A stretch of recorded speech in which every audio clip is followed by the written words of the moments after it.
Connection, opportunity, possibility. It's what we all want. Spectrum has built a world where anything is possible, with products and services designed to work better together for a seamless connectivity experience. A connection to family and friends, a connection to education, and a connection to new opportunities. So there's no limit to how big we can dream. That's life unlimited. That's Spectrum. When you need mealtime inspiration, it's worth shopping Kroger for thousands of appetizing ingredients that inspire countless mouth-watering meals. And no matter what tasty choice you make, you'll enjoy our everyday low prices. Plus, extra ways to save, like digital coupons worth over $600 each week and up to $1 off per gallon at the pump with points. So you can get big flavors and big savings.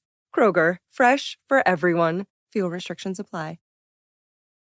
At Sierra, discover great deals on top brand workout gear, like high-quality bikes, which might lead to another discovery. Getting back on the saddle isn't always comfortable. Good news is Sierra has massage guns. And chafe wipes, too. Discover top brands at unexpectedly low prices. Sierra, let's get moving. Thanks for choosing this free Anfield Index podcast. If you'd prefer to listen to this or any of our other shows without adverts, then now's the time to check out Anfield Index Pro. With AI Pro, you can supercharge your entire listening experience. You'll not only get all of our podcasts without the ads, but you'll have them far faster with our Quick Publish feature available exclusively for subscribers.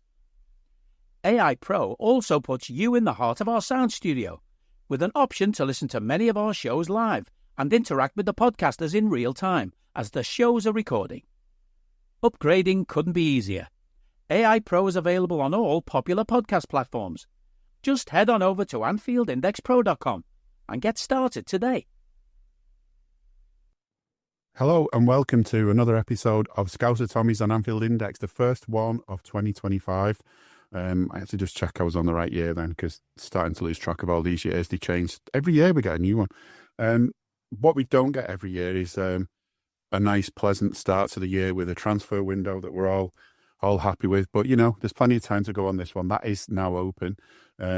So no doubt we'll talk about the mad events that have happened in the last couple of days since that transfer window ticked over, and when those players on short contracts can start talking to other clubs.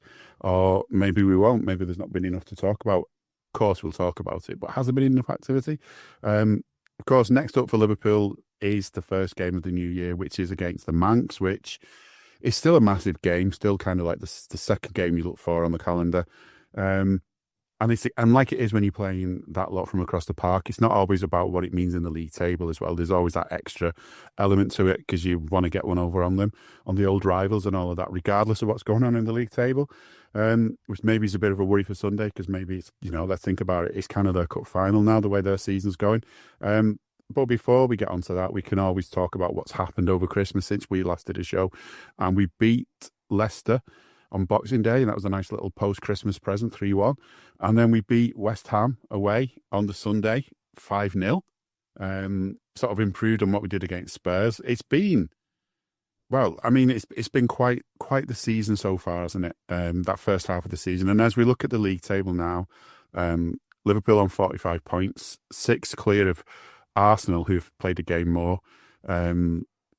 Forest just below them in third, 2 points behind them, also played a game more. Of course, our game in hand is the derby, which, much like that Man United game we just mentioned, be more to it than just the 3 points. But Jay, who's with me today, of course, Jay Reid. Jay, it's been a good Christmas, hasn't it? I think it rounded off the year really well. At least if we concentrate on what's going on the pitch, I think, you know, that 5-0 win was, to me, was just emphatic from Liverpool. And the 3-1, okay, we conceded one, but again, we were just showing what a good side we've become.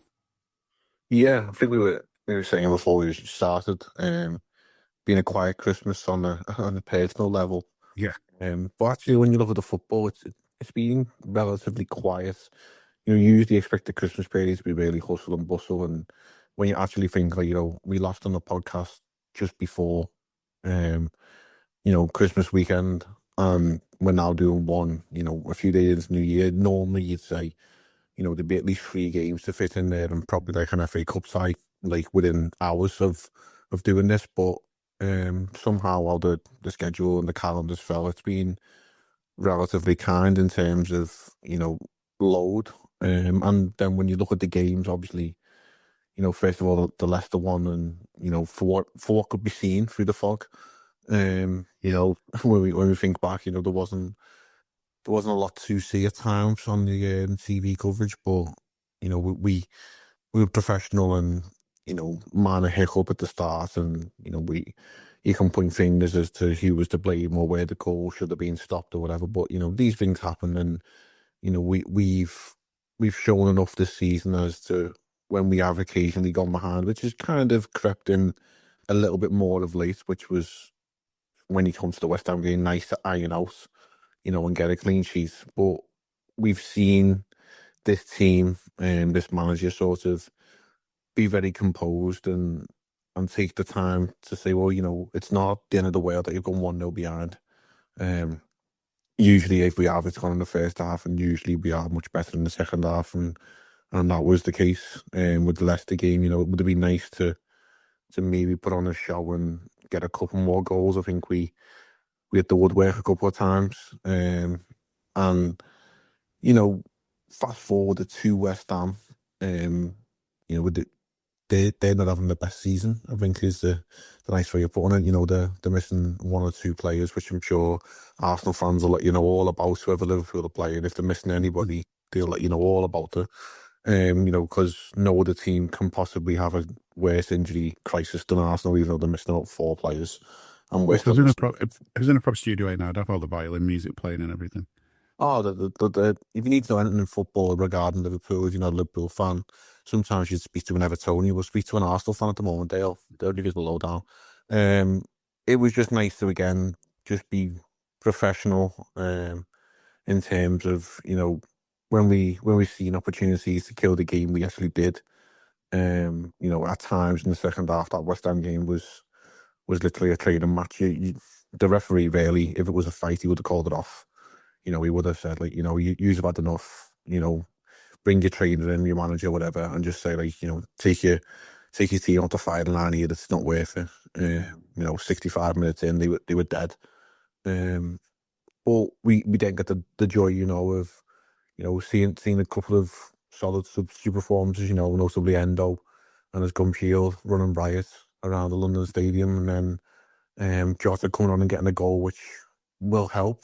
I think, we've been very careful in managing him and his game time since he came back from injury, but I do feel, though, signs are there that, it's Jota, he's back, but there's also signs that, yes, he's still a bit rusty and working his way back, but, the goal and a few more minutes in the tank will certainly do him no harm, and, somehow we've ended up with a week's rest between games in the Christmas and New Year period. So yeah, like it's good to have this small matter of a fixture coming up at the weekend, and it, as you say, it's one that you look for on the fixture list. This is the real Manx, not the other fellas who the pretenders in blue who've been impersonating a big Manchester club in the last few years. This is the one that we've always seeked out when the fixture calendar comes out, and you put a circle around and it's like, boom, start of the new year, United. And regardless, as you say, of what situation they're in, much like, the Ev across the other side of the park, they could be having the worst season going, which seems quite likely they are. They will be all up for this game. We've been discussing in work the last few days, about, like, not seeing each other for a few weeks and talking about football, whatever. Obviously, red and blue and a couple of others who support other teams in there. About, like, obviously the ever saying, "Oh, you'll back United." And we said, well, we probably will and probably can and probably should. However, this is the game they'll turn up for, because as poor as he was against Newcastle the other day, they looked like they had no legs, no energy, no desire to want to play football. This is Liverpool. This is not Anfield. They will show up. They will do something. They will try the goddamn best. Because of this fixture, and hopefully quality will prevail in the end. But by no means should you take this game lightly? Because it's arguably the biggest fixture in the calendar of the English Premier League. Yeah, and I think that sort of message is one that I'm hoping Slot's getting across to his players, because I think, looking back to that Spurs game 6-3, that game could have been like you just mentioned. The ref should have been calling the managers in then and saying, look, these are getting a pace in here. Let's just call it a day now. And then Liverpool not let them back into it, but gave him like a glimmer of faint hope. And conceded another couple of goals, which were unnecessary. And Slot was focused on that a bit after that game as well, and told us about how unhappy he was that we let that happen. And really what I think happened with Liverpool in that game was they just dominated the game so well. Apart from one blip that got the first goal for Spurs, it was just total domination. And in the end, it was like, there's always that feeling, all right, lads, Joe's done it now, just see it through, just, take it easy. What's next? And, quite clearly, if the ref had called it a day, then I don't think Spurs would have been too worried either. They'd have almost been glad to say, yeah, just call it before it gets any worse. And we let them in. But then against West Ham, there was no sign of that, no sign of letting that happen to them. It was just, let's just keep this going. Let's just keep this clean sheet. I know they had a couple of moments, but it wasn't sort of down to a lot of laxness from us. They are still, West Ham, a side who can attack. They've still got a lot of decent players amongst them. And I still don't think they're as bad as they seem to be this season. Maybe the David Moyes effect, as I mentioned on Raw the other day. Maybe they're having the curse of that, because it never does teams good, does it, to let him go? But this, to me, was the big thing in that game. We kept the professionalism, we kept the clean sheet, we didn't relax. It was 4-0 from 54 minutes, but we kept it going. And then, as you say, Diogo got the fifth with about 6 minutes of normal time left. But that's the kind of attitude that I want us to be getting across for the game against the Manx. We've had this week off. No doubt the players have had a bit of time off with that as well, because they've only got much over Christmas itself. So no doubt they've had a bit of time off. But now, getting back into training, getting back ready for the next game. And the approach has not got to be going into this one thinking, here's a totally bedraggled Manchester United team that are there for the taking. You've just got to turn up and you'll win.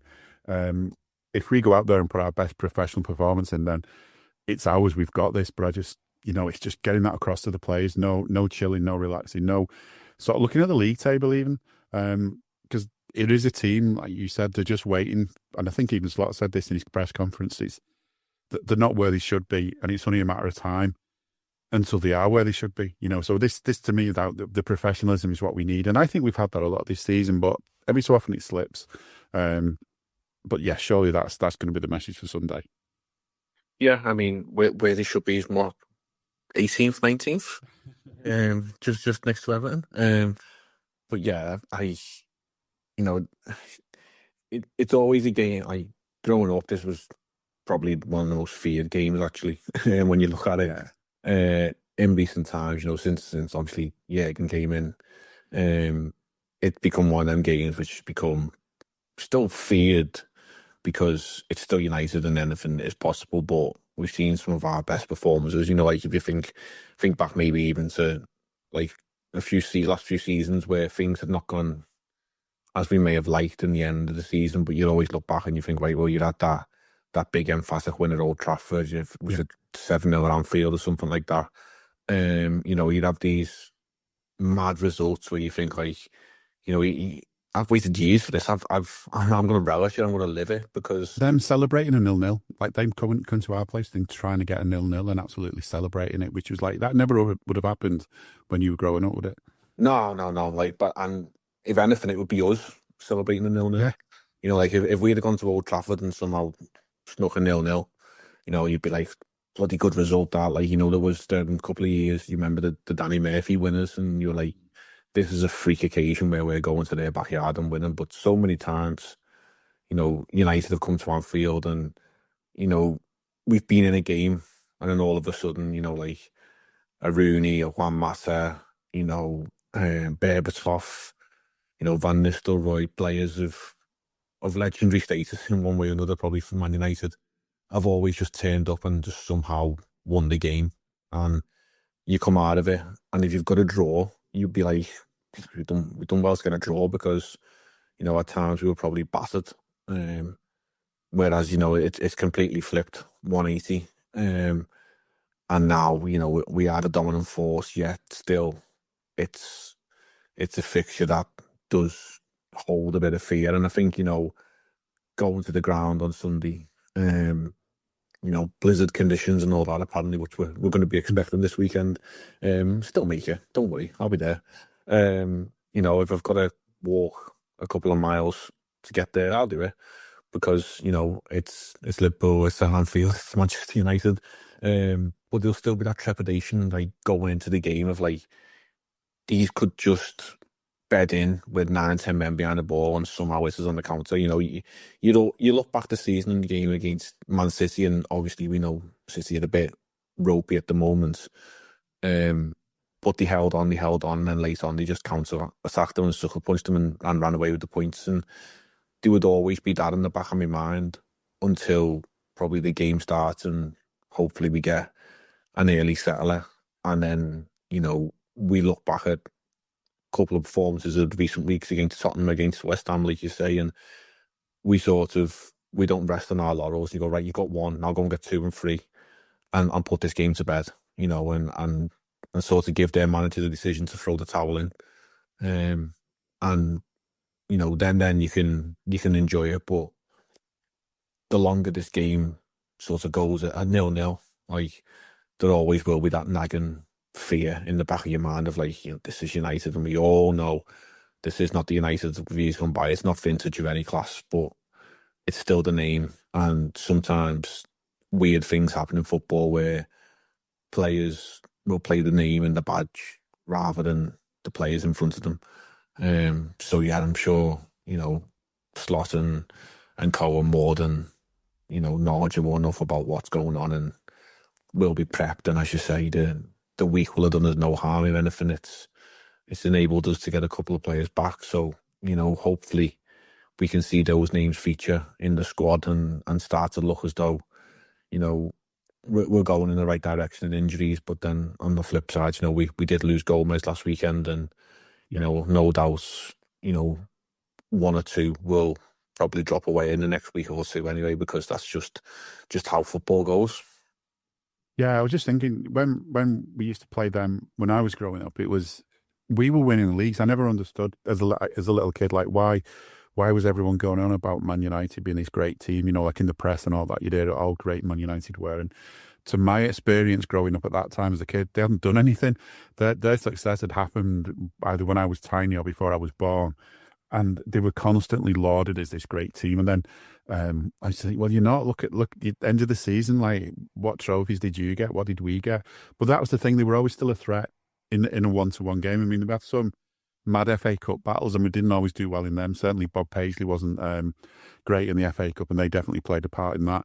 You know, but they were always massive occasions, regardless of what was going on in the league.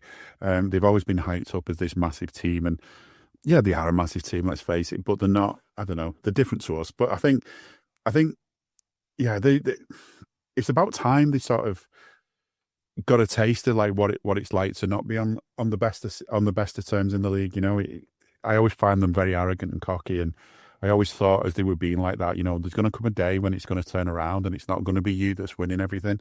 Didn't quite expect it to be this much and this long, but there you go. I mean, David Moyes, again, you know, he joined them. They weren't happy with him. He left, and he didn't get any better after he left, I don't think. And the thing as well with them now as well is they've stopped picking up the trophies quite as much, haven't they? We'll see. As well as players getting back as well. Yeah, we've got Ibu and Conor Bradley both trained, I think, or they were due to train, according to the press conference comments from Arne earlier today. So they were both due to train with the rest of the team. So I think he was just sort of pointing out, though, that training with the team's a good few steps yet from sort of playing out with the team. But, you know, it's good signs. See how they are. Depends how things are. I get the feeling, though, what we've got coming up next after this is a couple of cup games. Obviously, we've got the EFL Cup midweek against Spurs at their place, the first leg of that. And then some team, FA Cup third round. I'm not sure. Who are they?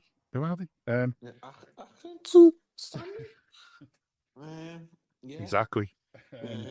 So, you know, I think Gets to look up on YouTube. yes. I think it's definitely a good chance, though, with those 2 games that we're going to start seeing players maybe eased back in a bit. I mean, I'm not sure what's going on with Chiesa. He played a little bit, didn't he, the other week, and then he's kind of disappeared. He wasn't in the squad.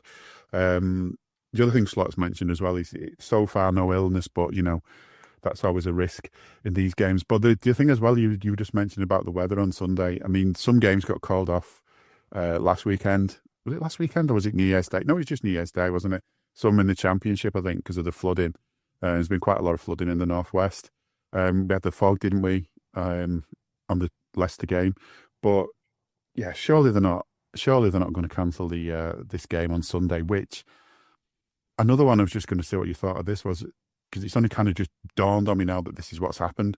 It's a 4:30 kickoff on a Sunday. I mean, what's happened to all this about? Oh, we can't have them playing that late in the day. I mean, all of a sudden, are we all okay again? Is it because they're not as good now? I don't know. I don't get why this rule keeps changing. It's madness, and I had this discussion actually with the missus because she was saying, what time's you? Oh, it's such a clutch off-season pickup, Dave. I was worried we'd bring back the same team. I meant those blackout motorized shades. Blinds.com made it crazy affordable to replace our old blinds. Hard to install? No, it's easy. I installed these and then got some for my mom. She talked to a design consultant for free and scheduled a professional measure and install. Hall of Fame son. They're the #1 online retailer of custom window coverings in the world. Blinds.com is the GOAT. Shop Blinds.com right now and get up to 40% off select styles, plus a free professional measure. Rules and restrictions may apply. I don't need a VPN. I've got nothing to hide. This is what I used to tell myself before I hooked up with LibertyShield.com. Not only is my home internet now fully encrypted, but I can now access all the websites I want, whenever I want, and do so from absolutely anywhere. As a Liverpool fan, I love to know I can now watch every match, regardless of whether it's on UK TV or not. My Liberty Shield VPN makes sure nothing is blocked and guarantees me super fast streaming speed throughout that match. You can get connected right now with their software package, which includes a 48-hour no-obligation free trial and instant access to their apps for Apple, Android, Fire TV, PC, Mac and Android TV. Or go a step further like I have and get one of their pre-configured VPN routers. These small but powerful devices allow you to easily connect every device in your home to VPN, making it the perfect solution for smart TVs, Mac boxes, and games consoles. Visit LibertyShield.com today and use coupon code AIVPN25 to get 25% off at checkout. Your game was Sunday, and I was like, well, it's United, so it could be any time between 3 o'clock and 4:30 because they just move games whenever Manchester club is involved. And yeah, strangely enough, maybe they're not. They look at the level of whatever United are and like, well, they're not doing that well, so the fans won't be that arse. So yeah, just keep it at 4:30. There's nothing to worry about there. It is the police that decide these things, but yeah, we're probably in the darkest time of the year in terms of daylight, and it's 4:30 now, bang on, as we are recording this, and it's pretty dark outside. It's not completely dark, but it's nearly there.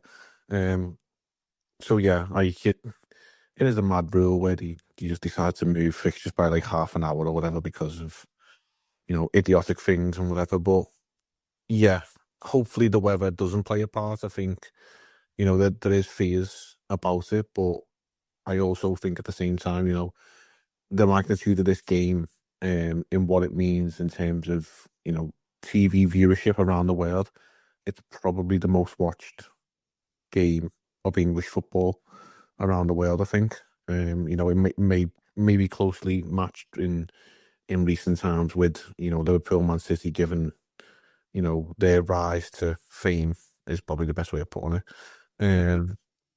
But historically, this game was the one that you had the most viewership in Asia, in America, like worldwide, South America, Africa, Australia.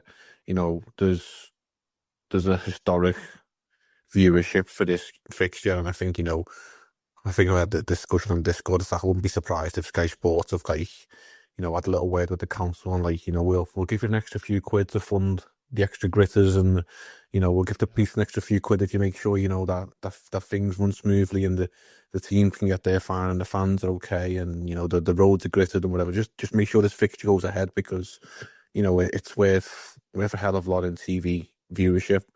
It'd be a poor thing for them to have to cancel and rearrange this for some Wednesday night in the middle of March or whatever, when, they're not going to get as many eyes and whatever onto the product, as they put it. So yeah, it's one that, I can't imagine, unless it's chaotic snowstorms, that it's not going to go ahead. And, the weather does sort of hype things up a little bit, with amber warnings of snow and whatever. I actually think the fog was probably worse the other day, and that was because obviously you couldn't really see anything. I didn't make the game because it was Christmas and we were with family and whatever, but, those who went, did say at times, like, sat up in the gods of the Annie Road, there was moments when you couldn't really see what was going on down the Cop End. You could make it out. It was tough, and obviously we could see that on the telly, but yeah, I think, if the atmosphere is red hot inside, it'll defrost any coldness in the air that's going around anyway. Yeah, it was interesting that with the fog, because I noticed some of the camera angles, like, obviously the camera's quite high up now at Anfield because it's on the main stand side still, but it's a new, bigger main stand, isn't it? So the cameras can be quite high. But whenever they sort of did a camera that was kind of more at kind of ground level, you could see quite clearly, I think the fog was generally higher up. It wasn't sort of too much close to the ground, which probably meant from the player's point of view, it was probably quite clear. But I was just surprised with that one. I mean, I'm just half expecting that Sky will be insisting that we install some huge fans or something, just to blow the clouds away from the cameras so they get a better angle. Not for the sake of the fans in the ground, obviously, just for the sake of their cameras. Because that's the thing. That's what it comes down to, isn't it, nowadays? It's very rare that a Premier League game gets called off, but if we were looking at these fixtures 20, 30 years ago, there'd be loads that were just like the calendar would be decimated on weather that we've had recently. So I'm glad they do get the games to go ahead, but that was getting difficult. But I'm just surprised there's no like AI as well that can kind of, like undo the fog, can kind of filter out the fog or something. Maybe AI is what Man United will be hoping for on Sunday. You never know. They might, they'd rather play as in an AI game than a real one. But yeah, interesting that as we said, some of those players are coming back. I was just thinking as well, though, that West Ham game, 5 goals, 5 different scorers, 2 of whom are the players we're waiting to hear about for contracts. Obviously, Mo got one. And actually, to be fair to Mo, I mean, he played out of his skin, but I think he was a bit disappointed at half-time on some of the chances he'd missed in that game. Trent also got one, which I'm glad, as far as I know, has stayed his because it was deflected, and I was waiting for that dubious goals panel to come along and steal it off him like Scrooge, but so far they haven't. Maybe they've just not sat yet with it being Christmas. They'll steal it off him soon.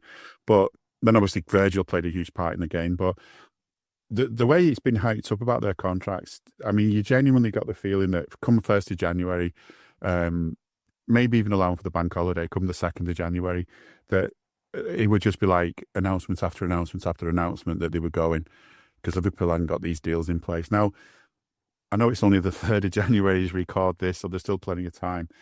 But it's kind of, it feels like, I mean, it is a big thing, but at times I think it's just got heights out of all proportion. It's the main thing that gets talked about. You watch a game on the TV, and it's kind of like, as soon as one of those 3 players gets near the ball, it's like, quickly, about the contract situation. There's quick mention of the contract situation every single time, over and over through the game. Every press conference, Slot's asked the same question, even though Slot doesn't have anything to do with renewing contracts now. He's not that person anymore. He's the head coach now, not the manager. He doesn't really I'm sure he gets a say.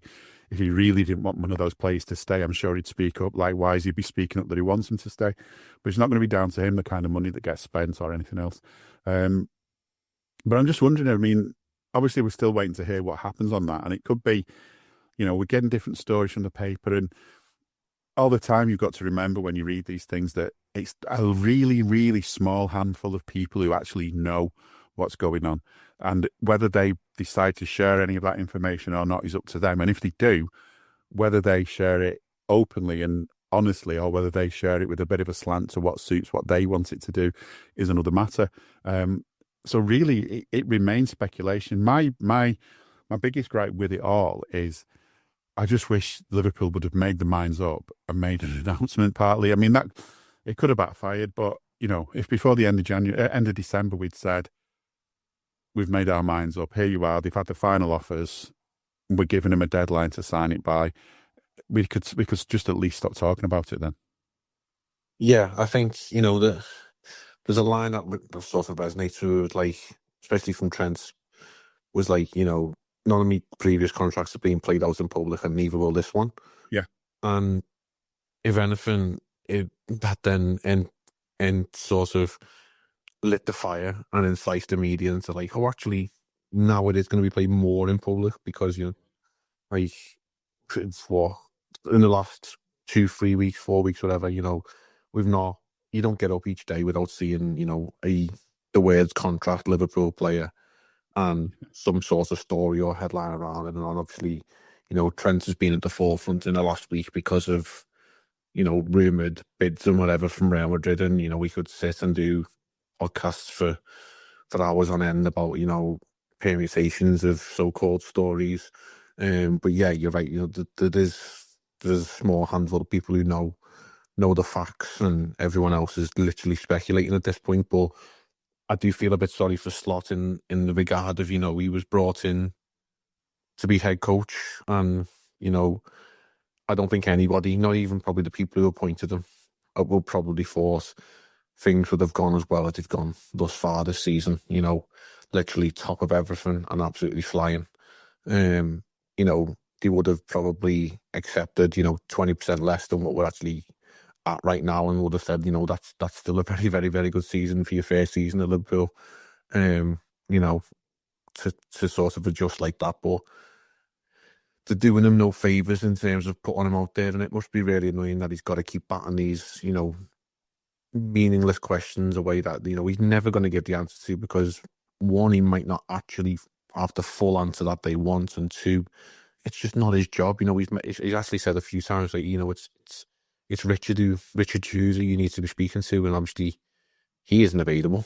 So obviously the media then goes to him. But, I think that the club should probably have made a bit of a move, as you say, just to say, like, we're working on it, and, we hope to have them tied up, or the deadline is the end of January, something like that. They probably have, like, behind the scenes got deadlines and stuff, but we did sort of, we were hoping to manifest the old, the Three Kings sort of picture of Christmas gone and all 3 contracts, and then, he was thinking, well, maybe we'll just recreate the Virgil signing with the Christmas tree and a new contract, and then, the club are putting teasers out of, it was 7 years ago to the day when Virgil signed. You thought, well, now's the time. There's no better day to announce a renewal of a contract, and then even, like, I think it was a bit of a storm was made about, the fact that Mo Salah came out and said, we're further away than anything about us signing the contract. And I actually think he's probably said that because he's sick of being asked. Like, we, like, if he just says, yeah, we're far away from it, like, even if we are very, very close, at least then it'd be like, he would then be pestered. Well, when is it? Come on, give us a time, give us a day. If he says we're far away, he's probably bought himself and his agent and the club a little bit of time to say, well, I've told them we're far away, when, I might get them off me back for a couple of weeks and we can, just get the thing done and dusted. You mentioned we've got a couple of cup games going up, and, usually the FA Cup third round with a lower league team usually sees a rotated squad. So you'd like to hope, there's a possibility there for the big boys to maybe sit down and not have a game to prepare for, but maybe thrash a couple of deals out, and, maybe we're hoping and manifesting these things. But it's just a situation that the club doesn't really need to be in letting this drag out one way or the other. I think we need to come to an end game and a resolution on it, because actually the longer it goes, it strikes the potential of becoming a distraction. And you think of, like, last season when Klopp said, he was off, it was a shock, and we got that bounce of, like, let's do it for Jurgen, and, we got the Carabao Cup over the line, and we then sort of ran out of steam and energy and whatever. But then, we had all come to the realisation with about 6 weeks ago in the season that, the league was gone. We weren't going to win the Champions League and whatever. But let's just, make it good for Jurgen, make sure he goes off with the best send-off he can. Let's put the effort in and make sure you know, it was a special occasion for him. So at least we all knew where we stood come the last game of the season. And, you know, I think with this, you know, the longer it goes on, there'll be continuous question marks about, you know, well, is he doing this because, you know, he's trying to play for a new deal? Is he not putting the effort in because, you know, he's trying to, you know, make sure he doesn't get injured and save himself for his new club and stuff like that? You know, it's just a situation we could probably do without if we just, you know, be smart and iron a few of these issues out and get an end resolution to them one way or the other. Yeah, it was a bit over Christmas. I don't have loads of notifications on social media, kind of cut out on it, but I got something like Mo Salah has added a picture to his story and like, come on, and he's in front of his tree with a gingerbread lady or something in his family, you know. I just think, well, this isn't where is it? Where's the bit with the contract? And there's been a few of them doing stuff like that, you know, because they had photos, and you're like, is there any hidden message in this? Is there anything else being said in this? No, it's just a photo of them scoring, celebrating a goal or whatever. It's just a photo of them in front of the tree with the family, trying to find something. But the other side of social media as well that winds me up, a lot about social media winds me up these days, but it's that group of people, that mentality of people, certain people that think, if Trent, I mean, let's face it now, Trent is the club he supported since he was a kid, the club his family support. He's a local lad. He's obviously would love nothing better than to see. I mean, if there's anyone wants to go out on Sunday and see us beat the Manx, it's him. Regardless of the fact that he's a Liverpool player, he's a Liverpool fan as well. That's why he wants to beat them. So you'd think, you know, everything's in place. He'd want to stay. You know. And it isn't always just about money anyway. Everyone assumes that money's the only thing that's going to make a difference to these players. I don't think it is. I think if they're offered a derisory amount, then money will come into it. But there's far more to it than that. I mean, I'm sure if Trent was offered a chance to go and play in the Saudi League for 10 times anything anyone else is offering, he'd turn it down because he wouldn't want to go and play in the Saudi League at this stage in his career. So, you know, it's not always about money, but why it is that people think that on social media they can just get on there and sort of slag people off. I mean, is that going to change Trent's mind when they start, you know, if he does look at his social media mentions and he sees, you know, so-called Liverpool fans just slagging him off and slagging him off and slagging him off because he's been linked, not by himself, by other people with a move to Real Madrid, that people assume that it's already happened and that, and maybe it has, maybe it hasn't, but you're not gonna get him to change his mind by slagging him off. He's not going to be sitting there thinking, you know, I'm torn here, you know, speaking to his family like, I'm torn here, what do you reckon? You know, I mean, Liverpool have offered me this, Real have offered me that, but, you know, I love Liverpool, I've always been here, but that's good money at Real, maybe a change of scenery. I don't know what to do. Let me just have a look at me socials for a minute and, you know, shitload of Liverpool fans, supposed Liverpool fans slagging him off. It's like, well, that's really going to make him say, oh, there we go, I'll stay at Liverpool then. It's going to do the exact opposite. Real Madrid have got a reputation for kind of using the papers that they have, lots of friends in the media over in Spain, in certain parts of the media, using them to kind of help destabilise players on their behalf. Hence, perhaps why certain stories have appeared about Trent. I mean, if Real Madrid were going to do a sort of alternate way to get him to leave, they'd be paying out for bots, wouldn't they? You know, they'd be getting the Russian bots on the case to sort of start slagging off Trent, start a campaign as pretend Liverpool fans slagging him off. So he wants to leave. I mean, this is the way to do it. Make him hate the place if you want him to leave. You know, I just don't understand why Liverpool fans think that it's okay to do that. He doesn't owe them anything, does he? No, I think the only thing I sort of feel is a little bit of a gripe with his. You know, if he wants to go, yeah, then fine. No, like, you know, every player only has a short career and whatever. You know, and people, there's certain ways to look like you could point the fingers at the club which should never have got to this point in terms of allowing players of this magnitude to have contracts running into the last few months and whatever. That's a fault on the club more than anything, and previous hierarchies and whatever. But you know, I look at players who've left clubs in the past to go maybe as what they would seem to a bigger club, you know, when, you know, people will look at Liverpool and say, like, we're the biggest club in the world. But the reality is Real Madrid are the biggest club in the world. Yeah. You know, like there's not much we can do about that. You know, we're on the pedestal of like it's Real Madrid, possibly Barcelona that's slightly below them, and then you know there's a massive clubs that like we're probably in the same realm as. You know, there is the likes of us, United and Bayern Munich and whatever. He was sort of like just slightly below that rung, and you know we've come accustomed to players from South America always wanting to go and play for one of those two clubs because of you know historical reasons of players gone by and whatever. But players who've moved in recent times have quite often signed a contract with the promise of like you can go in the summer for a fee. And I think that for me is something that I think maybe we could have come to an agreement with. Is if Trent wants to go to Real Madrid, absolutely fine. You know, like you know, he's his own player. If he wants to go and achieve something somewhere else and play with his best friend and whatever, then that's cool. But could we have not like struck a deal in the last 18 months, 12 months or whatever and say like, Vice, you'll sign a 3-year deal. However, we're going to let you go for X amount of money. And that's the price. It may be a bit less than what we actually think we could get for you in the open market. But if you want to go and Real Madrid are willing to pay, then we'll do that for you.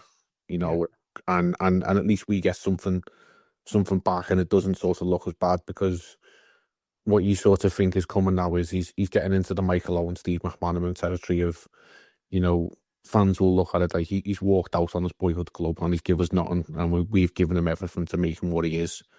Whereas, you know, I know that the Xabi Alonso one is completely different because he's Spanish and whatever, but, you know, Alonso wanted to go to Madrid. That's fine. But we got a fee, and the feeling towards Xabi Alonso was sort of like, you know, he wanted to go there because it was his dream. And in the end, you know, there was a couple of other situations with Gareth Barry and Rafa Benitez and the owners and whatever, but we still got a fee, and we all seen, you know, the love that Xabi Alonso got when he came back with Bayer Leverkusen early on in the season, because it was like, well, you know, we got some time out of here, we got some money back, which we could then go and spend and recoup a new player with, and you got your move, and everyone sort of walked away happy. Where the longer this is going on, the more it's being dragged on and whatever and so forth, it's getting that bitter feeling in the mouth. And I think now, as you say, in the age of social media, you know, there's people online who aren't genuine fans. There's people online, as you say, there's bots and whatever, and it's just put on a massive, you know, tinge on the whole situation. And I think, you know, it'll become possibly a situation with the other two as well, because there's maybe not so much as a club linked with them. But if it's a case of like, you know, the picture might be painted that Mo Salah wants 500 grand a week, and people are like, well, you know, yes, there'll be arguments to say, well, he's bloody worth it, look what he's doing this season. But then you'll have other arguments saying, well, who does he think he is? You know, at his age, thinking he can get 500 grand a week, we don't do that. And then you'll start getting all the greedy shouts and stuff like that, and it'll put a taint on something. And it's just we seem to have missed a real big trick in trying to get this done. You know, when the new ownership come in, then you like new ownership, the new hierarchy, Richard Hughes and Michael Edwards and so on and so forth. Like, I think this should have been number one on their list. Like, you didn't do anything last summer, cool, fine. This should have been ironed out in September, October. And now we're sitting here in January and it's still not. It should have been ironed out before we even knew Klopp was leaving. Even if on the day Klopp announced he was leaving, the club knew before it was announced for a while that Klopp was leaving. So at the very least, it should have been, here's you are, some outlines of some contracts for you all. You know, and then as time goes on, right, okay, so we'll get in the summer when the new people come in, just make sure they're happy with it. They might go for some other deal with you, but basically this is the basic outline. Don't even need to do that. I mean, you're talking, I don't know, serious spreadsheet workings out, aren't you, to work out the difference between what they're going to offer and what they're going to want. Yeah, and I think also if you know, if the players have then got to the position they were in the summer, and we're saying like, well, let's have a look what this new fella's got. All right, so let's see what he's offering. Let's see what he's bringing to the table. Let's see, you know, have we got have we got a need to stick around for 2-3 more years? Are we going to win any more trophies? Well, we're, 5-6 months down the line? And bloody hell, if they're not convinced now that we're going to win trophies, then they never will be. When everything that comes out of the players' mouths, Salah, Trent, Virgil, Robertson, Alisson, pick any player in the team, they've all made glowing references about how, positive it is under Arne Slot. So what's there not to love? If the club can somehow work the finances out, which I'm sure, they've had many back and forth with the people involved, on just a football level, if you're not liking the product of what you're seeing now, then I don't really know what more you could possibly want in football, because, arguably we're the best team in Europe or the world, whatever, right now. Look at the Champions League table face. That, we're top of Everton. We're literally one blip on a copybook for the whole season. What's not to love? Obviously we're speaking here as fans. We don't know the ins and outs, but from just a football point of view, it seems so straightforward. It's just something that the longer it goes, the more of a distraction it comes, and we've often said you strengthen from a position of being at the top. Like, now's the time. There's no better time to do this, because if you're waiting for a bad game or a bad result and like, oh yeah, we'll pick it up with the contract news, well, it just might not come. Like, we might just have a good season and just not be beaten again.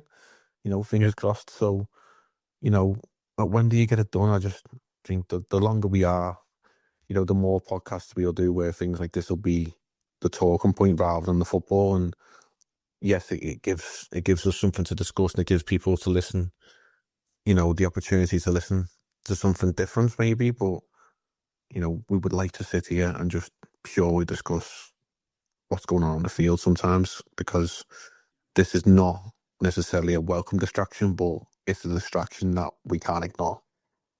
It's also, you can tell how bad it is, because we've hardly heard anyone mention about Joe Gomez not scoring a goal in all of his career for Liverpool and stuff. Like, just not getting mentioned anymore. He's got no chance for 3 or 4 weeks now.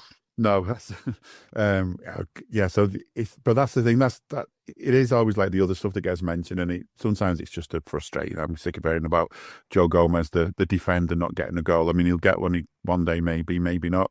It's just how football is. It doesn't really matter, does it? As long as he's doing stuff right at the other end.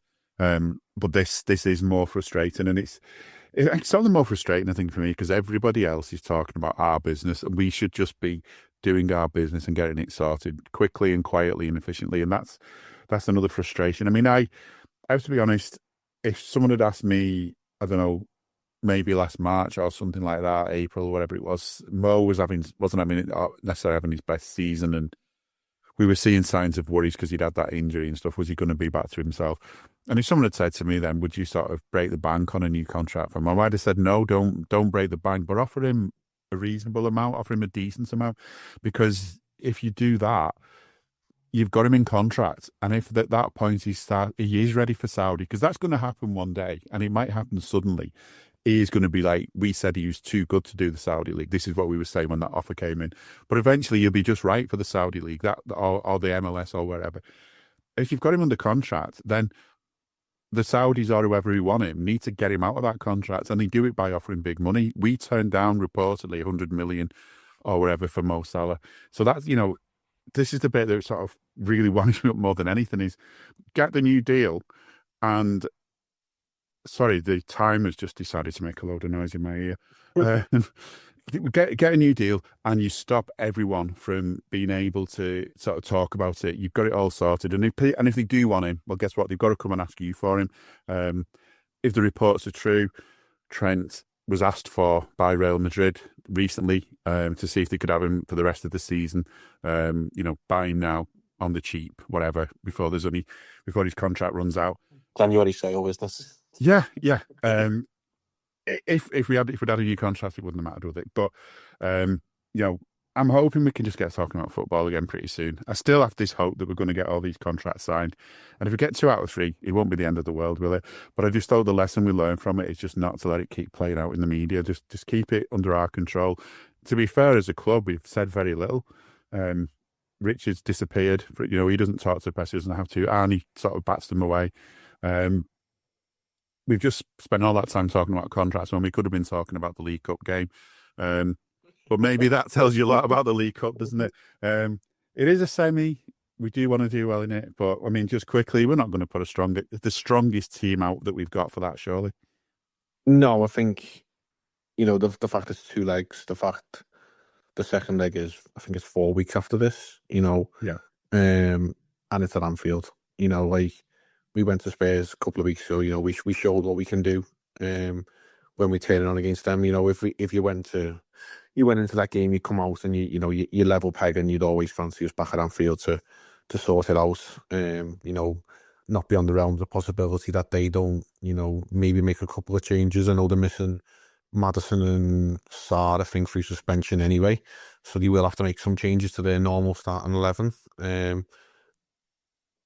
Why not use our squad? Let's give opportunity to a couple of players, and see if they can fight for positions. You think of the likes of Elliott, possibly Chiesa, maybe Bradley, or that can make a little bit of a return in that game, and just put us in a solid position, because if for some reason it all goes wrong, we've still got another game to turn it around, and we'll be fine either way. But for now, just get this weekend one sorted, and then we'll cross these games as it comes. That's what the old cliche, but we started off saying about how big this game is, and yes, we are probably playing the name and not the actual performance 11, but it's one that we've just got to win, and hopefully we will do it in style, and we'll put another West Ham performance on the cards.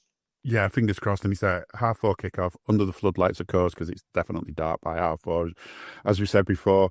And I can't really think about the League Cup, in all honesty. This game's too big, and as you say, the butterflies and all the rest of it are going to start. But I think once we're on that pitch, once our fans are behind our team and we're drowning out whatever bile that they want to sing at their end, it's going to be good. It's going to be good watching them.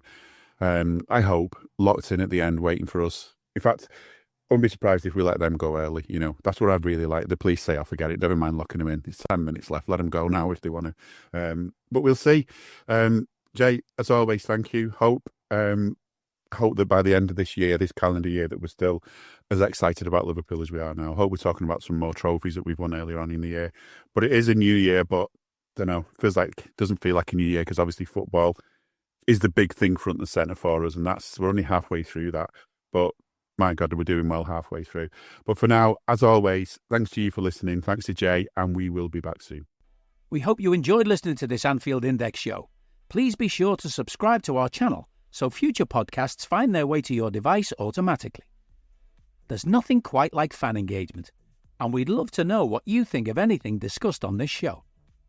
The best way to get in touch is over on our free Discord community, where both podcasters and listeners debate the hottest LFC topics 24/7. Sign up free now at AnfieldIndex.com/Discord. You won't regret it. You can also follow us on Twitter at Anfield Index, and find us on Facebook by searching for Anfield Index. Oh, and before you go, we'd love it if you could leave us a 5-star review on your favourite podcast app. It only takes a couple of seconds, and it means the world to the people who create these free shows.